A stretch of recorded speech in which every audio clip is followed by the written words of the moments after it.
Mike Bohn here at Sanford MMA with Coach Henri Hooft, man.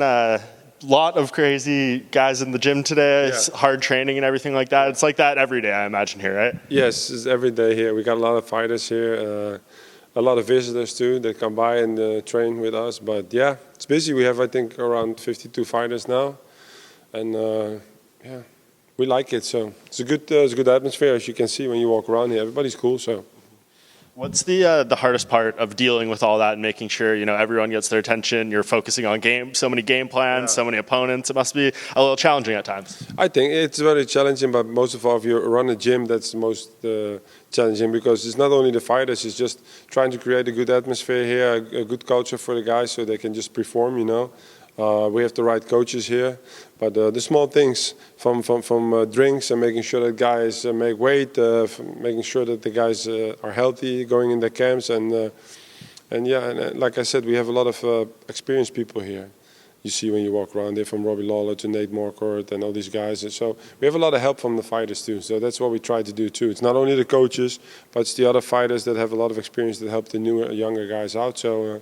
Yeah, the work thing is not a big thing, It's just more a daily gym thing that people forget about when they see fighters and the trainer. They think, oh, he has a great life, he flies everywhere, goes to all the fights. But forget, we're here every day in the gym from 8 to 12, and we come back and we're in the evening again. Make sure that everything is ready, make sure that the guys can train, and make sure that the bills are paid. So it's not so. That's the hard part. But the training, that's easy. Gotcha. And three people in particular I wanted to ask you about. First, Anthony Johnson. He's coming back after years. We never thought maybe he was going to come back at one point, and obviously part of this huge light heavyweight Grand Prix for Bellator. When he told you he was officially going to be coming back and part of this tournament and everything, just what was your reaction, and kind of what have you seen out of him in preparation after so many years away? Yeah. Well, first of all, when he stopped fighting, I thought it was for real that day. That we won't see him because he was doing other stuff. But I always thought that AJ, because he came now and then, he came back in the gym even when he was bigger. I always thought that AJ has a style that they can go on for a longer time. He's a very explosive fighter, doesn't take a lot of damage in his fights. Mostly he does the damage on his opponents. And that's what we still see when he's back. He's 36, 37 now. He's still explosive, Of course, it's different now because he didn't fight for a long time, and he fights a very tough guy. The first fight, Joe Romero, who's had a lot of experience the last couple of years in the fights. But I think Anthony's going to be Anthony. He's going to bring a lot of violence to the fights. A very explosive guy, and I'm excited, just as all the fans probably are, to sit there and see what's going to happen, because you're going to see fireworks when he fights. So I'm just excited. Yeah, definitely. And for him, I mean, a guy who I know he was maybe out of the gym for a bit during that layoff, and then he comes back. Like, what's the difficult challenges in terms of getting his skills back towards they need to be, and then making improvements on top of that? Well, of course, everybody that's been out of the games, when they come back in the gym, they see everybody's getting better. The young guys are now at a different level than they were 4 years ago.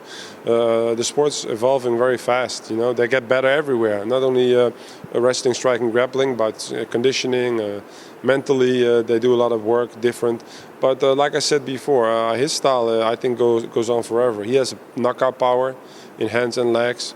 And he's attractive. People want to see him fight because they see he doesn't just knock people out. He just puts them to sleep, And I think that's just the way. Again, in training, he needs to.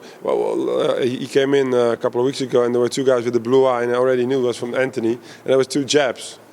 He doesn't try to knock people out, but he's so fast and explosive that it's dangerous. So, and again, the only guy that really beat him was DC, and that's not a bad guy. That's a big champion. So I'm excited, and we will see in a couple of weeks what's going to happen. Yeah, scary power as always. And a couple of weeks after that, Michael Chandler, obviously coming back and going to be fighting for the title in his second UFC fight, man. Did you see this coming for him? I mean, obviously we knew he came in, had a great debut against a top contender, and then here he finds himself just one fight into his career fighting for the title. I mean, is that a little bit surreal to you after just seeing what he did in Bellator for so many years? Yeah, I think so. I think nobody was expecting that. I mean, the first fight was very special. Of course, it's very special for me because I was in Bellator so long with him. I was with Eddie Alvarez first, and we fought Michael. And then later on, I trained with Michael. We got the belt back. We lost it once due to injury, and we won it back again. And then he went on a great run.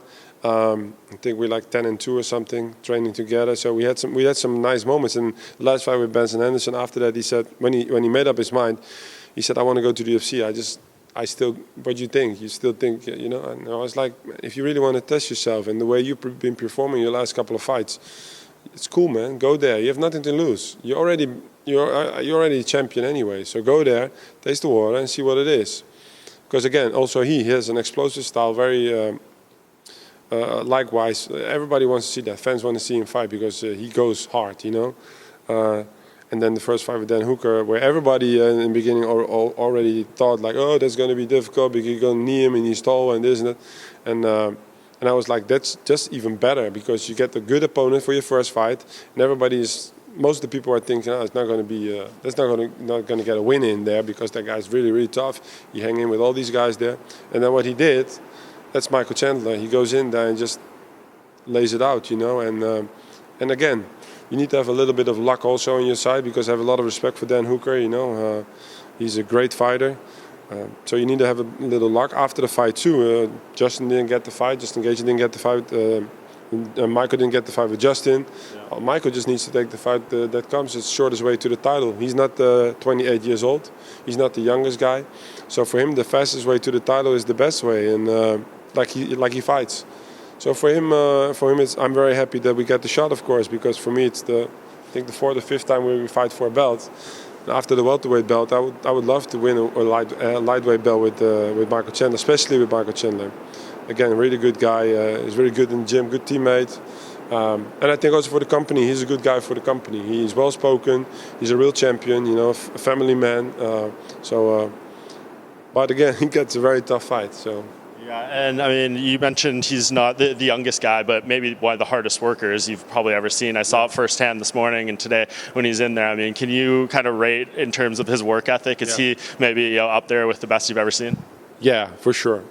Yeah. That's just him. He's just a very hard worker. He always was, and he still is. And I mean, not so young anymore. I mean, in the sense of to fight 5 more fights to go for a belt, or to fight the whole top 10 before you got to a belt. So, I mean, if you can get the easy way or the shorter way, not easy way, the shorter way to a belt, then you take that at that age. But again, he has all the experience.